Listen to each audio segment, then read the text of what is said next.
Well, good afternoon. Welcome to Lesson 2, Video 16. I've said this many times. I'll try to say this concisely.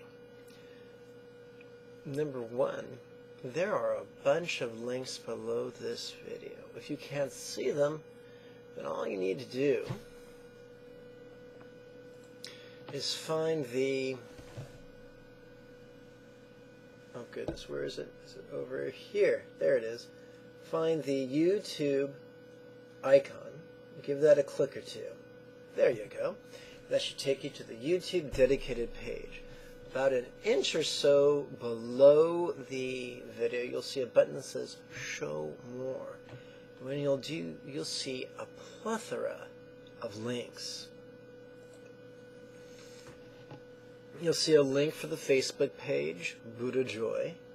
You'll see a description that says the series of 52 lessons begins with Meditation Lesson 1, Video 1, arose by any other name, followed by a link.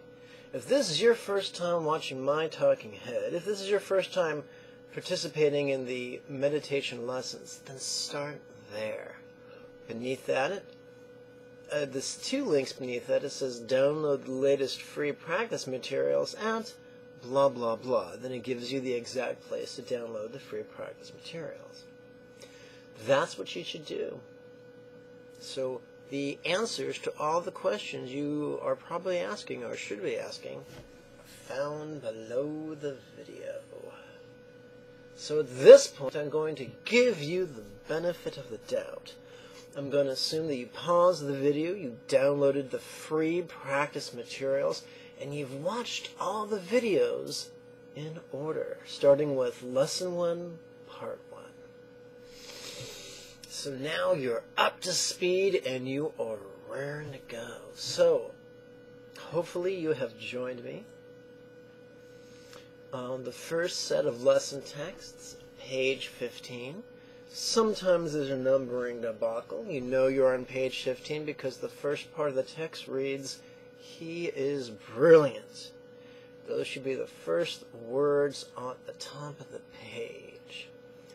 Assuming you're on the correct page, let's drop down to the fourth quatrain, the fourth set of lines. The first two lines of that set read, "His back rests against a beautiful stainless moon throne." So let's go back one page. To page, oopsie, wrong button. To page 14, where we see a line drawing of the Buddha of compassion. And it looks like he's leaning backwards against a circular throne. So they call it, if it's circular, they call it a full moon throne. That's just a commentary on its shape. Now I could once again remind you that full moon represents compassion, but that's not the most important thing I could demonstrate.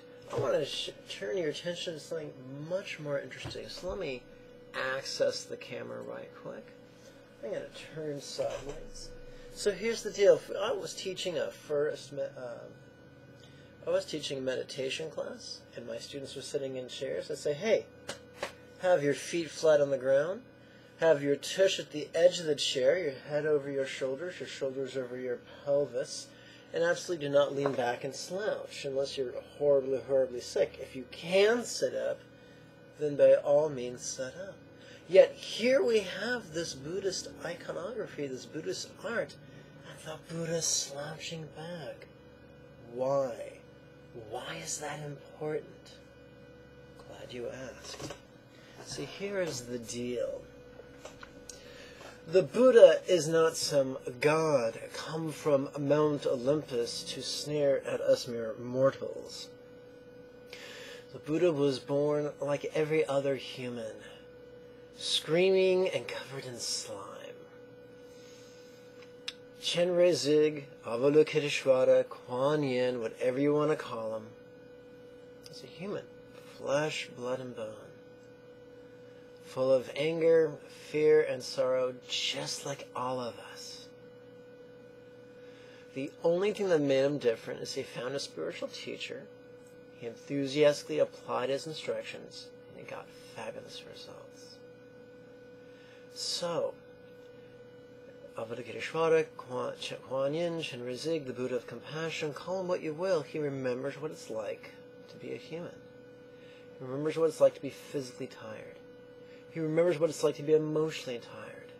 He remembers what it's like to be intellectually tired. He slouches because to remind us that Chenrezig Zig is not some paradigm of asceticism who looks down his nose at human frailty. He understands human frailty. That's where we are provided with a vast array of spiritual tools. A tool for every circumstance. A tool for when you're strong, a tool for when you're weak. A tool for when you're blissful, a tool for when you're in pain.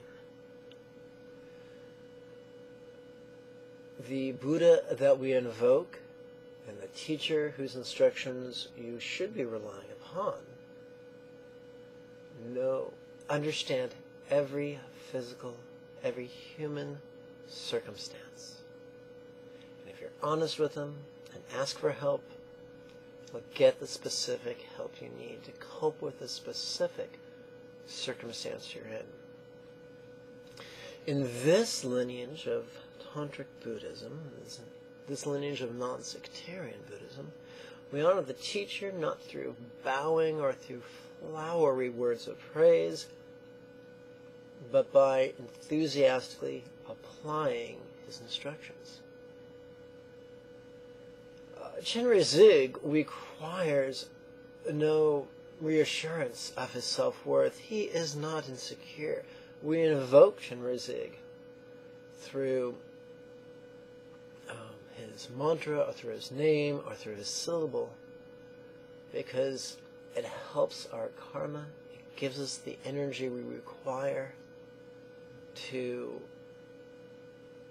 master the teachings in such a way that we become Buddhas, which is fantastic. You're going to love enlightenment. That's all the lesson for today. I thank you for your time and your attention. I thank you for doing the homework from lesson 1, every day, twice a day. And I thank you for your donations and support. Before you go, I want to remind you to click the subscribe button and click the little box that lets you receive email notifications for every new upload. I want to invite you to hit the like button and also to hit the share buttons.